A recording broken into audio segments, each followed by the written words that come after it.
Good evening and a very warm welcome to First Issues.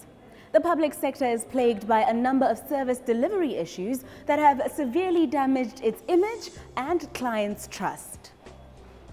Miscommunications, lost applications, estimated and inflated bills, roundabout processes, poor customer service, issues of corruption. Almost everyone has a gripe or complaint when it comes to the services offered.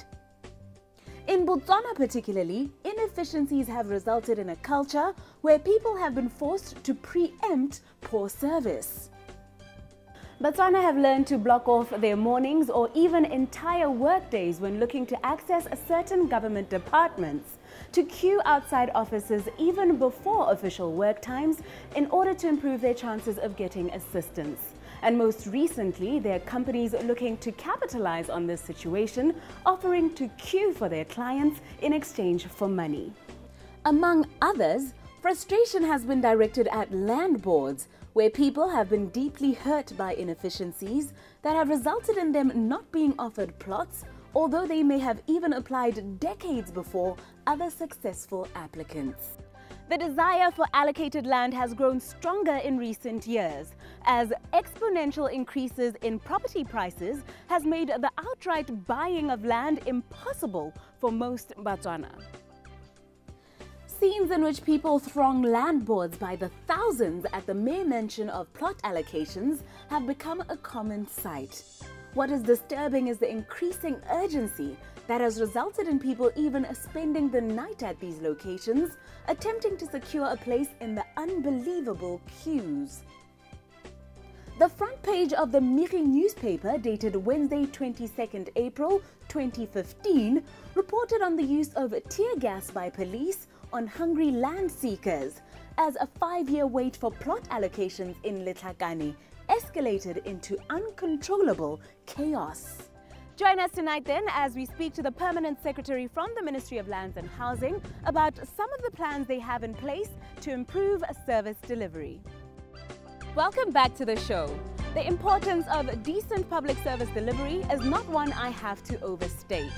Whether you're young or old, blue or white collar, citizen or foreigner, from a rural or urban area, we all depend on a well-run public service for us to thrive. The recent 3rd Annual Ministry of Lands and Housing mini-convention in Palapye offered us insight into what the ministry is doing at the ground level to improve its service delivery to Botswana.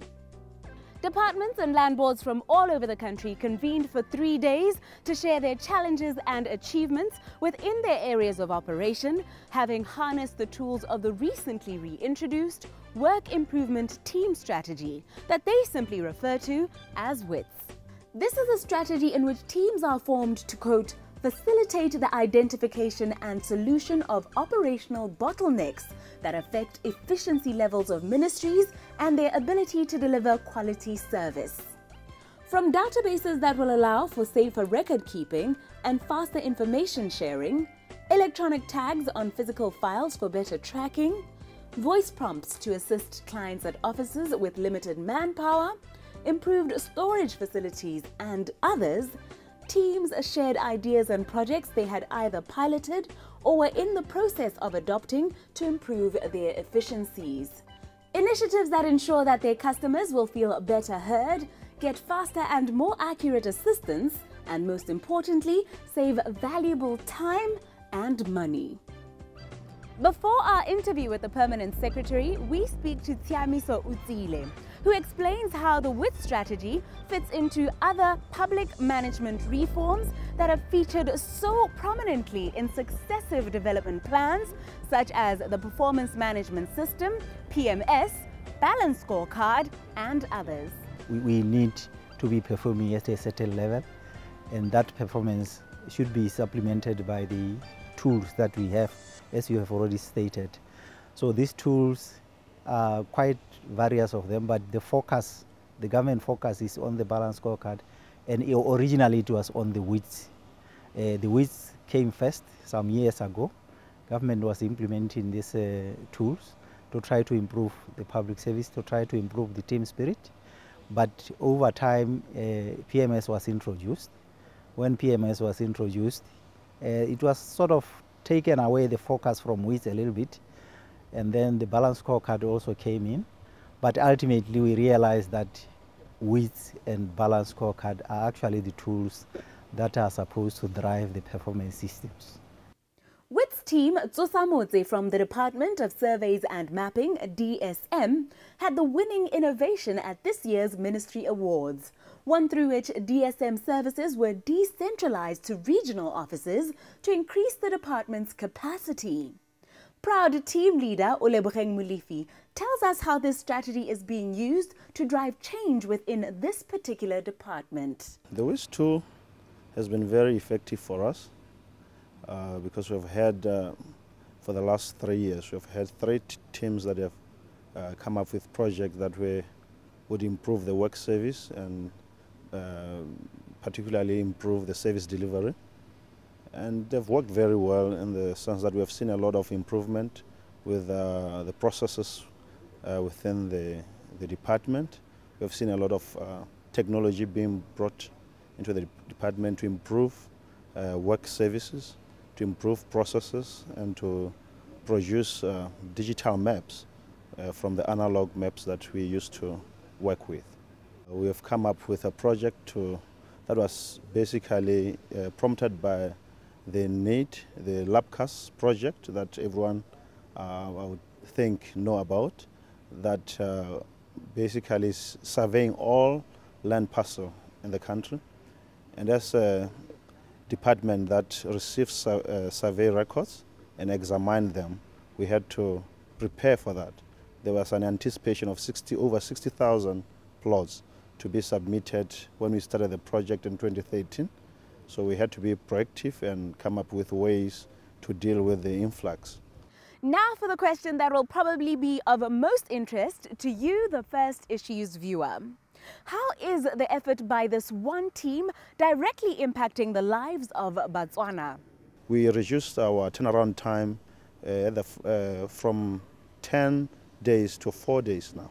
We are able to service you within 4 days. And that means the customer is enjoying the benefit of having his title deed done within a short space of time.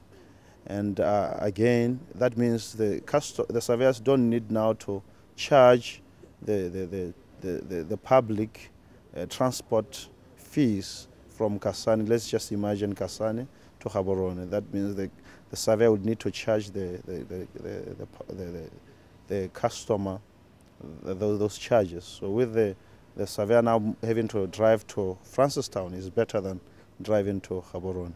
So those are the immediate benefits to the public. Has this use of work improvement teams changed the way our guest personally approaches his work and responsibilities in any way? Personally, it has helped me a lot. Firstly, as a team leader, to direct such a massive project for me. It has helped me with dealing with people and motivating people to achieve goals. And it has also created a synergy within the team, whereby we feel now that we can achieve anything that is put before us. Next on the program, we speak to the head of the Ministry of Lands and Housing. Welcome back to First Issues, as in this segment, we catch up with the Permanent Secretary within the Ministry of Lands and Housing, Mr. Thato Rapaka, to inquire as to developments made since our last conversation with him at the same ministry convention last year. He tells us of the quantifiable achievements made by the ministry at this 3-year mark. I think the most important thing that we really have to understand is that in any economy, there are 3 factors of production. Firstly, it's land. Secondly, it is the human resources. And thirdly, it is the finances. Now, this ministry is holding 2. That is the finances and the people themselves, the human resource. Now, as to what quantifiables do we have ever since we've been in this journey of awarding our employees, is that we are beginning to see improved performance in service delivery. We are beginning to see land allocations to the needy community. We are beginning to see land banking. We are beginning to see our organizations positioning themselves in such a way that they can respond to the needs of the economy. These are the things that we believe are being motivated by the motivated personnel, primarily because we are focusing on their interests, primarily because we are focusing on their welfare, primarily because we want them to rally behind the government's priorities to say, where do we really want to go as a nation? So to me, I believe that indeed we are beginning to see some improved performance in the execution of our mandate. Did you exceed or meet your expectations with regards to the efforts that have been put in place? We haven't really exceeded our expectations because I want to believe that there are many things that contribute to that. Finance is one of them. In some of the cases, we believe we have not been able to meet our expectations because we had the plans, very beautiful plans for that matter, but we were not able to execute such plans because we didn't have money. But even then, we are continuing to come up with strategies to see how best we can get some other resources to implement our plans. For instance, we are now beginning to start talking about the engagement of the private sector in land servicing. We are beginning to talk about the facilitation of the private sector in housing development. And these are the things that will really demonstrate that at least our officers, our employees are now motivated to come up with strategies that can help this economy. Speaking to members of the ministry from all over the country for the occasion, our guest emphasized the importance of values such as trust, integrity and leadership for better service delivery. What practical steps are they taking to inculcate these values within their staff? That they not only learn to just recite these words, but actually live them out. We developed the values as an organization. And as we were developing these values, we were doing this with our employees. But we don't want a situation whereby our employees will just recite these values, just to say, yes, we have the integrity, transparency, both and so forth. We want our employees to demonstrate that they are living these values. And it is through our leadership that we want our officers to understand that everybody must walk the talk. Everybody must understand that it is these values that are the cornerstone of all our strategic foundations. We can have beautiful plans, we can have beautiful strategies, but if people are not living these values, we will never ever be able to achieve that which we want to do. You are clearly concerned about the poor image that results as a result of these values not being adhered to. But how far are you really willing to go to make sure that there is sensitivity to customers' needs, there's no selfishness? Because there is a perception that in government, there's heads rarely roll, that there's sometimes a lack of accountability.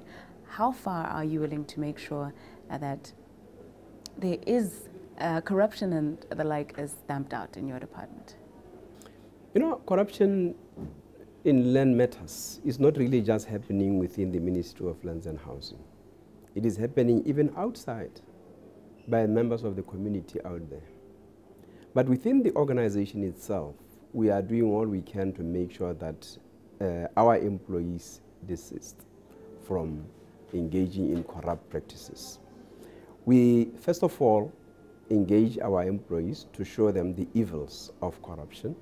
Secondly, those whom we catch having been engaged in corrupt practices, we never spare them. We always make sure that they leave the public service. But at the same time, we are revisiting our laws. We are revisiting even our strategies. We are even coming up with other strategies like the risk management strategy, for instance, the framework, so that we can identify the potential risky areas which could be openings for corruption, so that whatever strategy that we can have, each and every of such strategy should have a risk management within it. In other words, we are mainstreaming risk management in each and every strategy, each and every project, in each and every policy that we are developing as of now. But more importantly, we are also going back to our laws to say, where are the loopholes? Because we have realized that some of our officers have had the opportunity to identify some loopholes within our laws, and they are using those to be engaged or involved in corrupt practices. When we return, we look at the issues on most people's minds, those regarding the rollout of the LAPCAS system and questions as to the affordability of BHC houses. Stay tuned. Welcome back as we continue our conversation with the Permanent Secretary within the Ministry of Lands and Housing, Mr. Thato Raphaka. The last time we spoke to our guest, he touted the efficiencies to be brought about by the improvement of land administration procedures, capacity and systems in Botswana project, known as LAPCAS for short. The project is a collaborative effort between the Botswana and Swedish governments, with a focus on getting MLH staff to develop an efficient land administration based on simplified procedures, correct information on land parcels and land rights, and robust and interoperable information systems that can be maintained and supported in a sustainable way. We ask which stage the ministry is currently at with the rollout of this project. The LAPCAS project is continuing. At least we have covered about 52 villages right now. Of course, we may not have finished all those villages, but at least the project is continuing. And of course, there are some challenges here and there, whereby, for instance, some people, we would survey their plots, and then when we call them to come and verify their plots with the certificates that had been issued by the land boards before, there are some resistances here and there. But of course, in other areas, we have had positive responses, like in the areas around Tsani, in the Machem villages, in the Matsiloje village, we have seen some positive response from our community, and therefore we really want to encourage Botswana to register their plots, to get their plots surveyed, because it is through those that they can improve their livelihoods as and when they engage the banks to get the loans and so forth. But even if they don't engage the banks, what is important is to have a land title, a title that you can really say, yes, this is a piece of land that I own. While we have you here, we'd like for you to address the perception that a lot of Botswana have that the BHC, which is a government supported institution, meant to afford every Botswana a house, the chance to own a home. But many feel that it is not providing housing that is well below market value and affordable. What do you say to that? I think the first question that we really have to ask ourselves is, why is the Botswana Housing Corporation housing a bit expensive? And is it really very expensive anyway, compared to what? First and foremost, Botswana Housing Corporation has never really had money to build houses. As and when they build houses, they do go to the banks to get loans. And it is those loans that will obviously come with interest rates. Secondly, in some cases, wherever Botswana Housing Corporation is building some houses, there will be no serviced land, and therefore Botswana Housing Corporation has to get money again or loan to service that land. And the cost of all these will ultimately be distributed amongst the houses that are built. That is why it has tended to look like some of the Botswana Housing Corporation houses are a bit expensive. But be that as it may, Botswana government has taken a decision that Botswana Housing Corporation should be given land for free, and Botswana Housing Corporation should, as much as possible, be supported with strategies, with policies, with guarantees from government, for instance, to build houses for Botswana. But we must also be mindful of the fact that majority of Botswana do not necessarily want houses. Majority of them want a piece of land where they can build their own houses. But for how long are we going to go with that kind of a policy? Time has now come where we should really be focusing on providing housing to Botswana. And as we provide housing to Botswana, we must also be looking at other institutions, not just Botswana Housing Corporation for the provision of housing. It could be the private sector, it could be the local authorities, it could be other government agencies that could provide housing for Botswana. But of course, Botswana Housing Corporation on its own has been established to provide housing for Botswana. Yes, we believe Botswana Housing Corporation is now ready. It is now ready to go ahead and provide housing for Botswana. We shall be starting with the installment purchase scheme, which we want to kickstart this financial year. We shall also be starting with housing for youth. Again, we would want to start it this financial year, especially in and around Gaborone. We believe that this will unleash, the potential of the market, or especially from the Botswana Housing Corporation side, to provide housing that may, to some extent, be affordable to Botswana. But again, the question would be, to what extent would we say that housing is affordable? Affordable to whom? Would we say that it is affordable to the middle income earners, or to the low income earners, or to the high income earners? Because it will really depend on your income and your ability to get a loan from the commercial banks. So you see, there are a lot of issues involved here. It appears there are some exciting developments to be brought about by the allocation of land and money to the corporation. Mr. Rapaka shares more on the installment purchase scheme that he spoke of.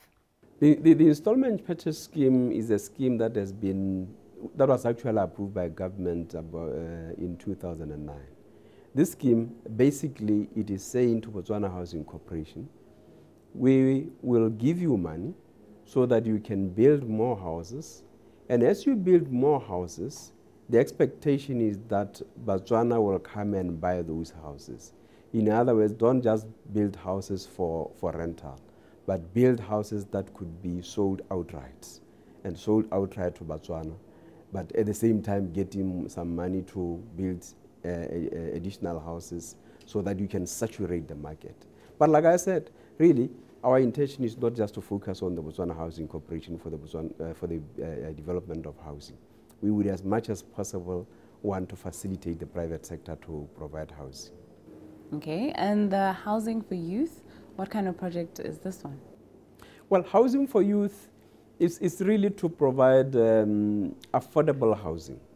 It's really to provide housing that could, with fewer amenities, maybe fewer bedrooms, less expensive furnishing, and so forth. Housing that could be affordable by somebody who has just graduated from the university.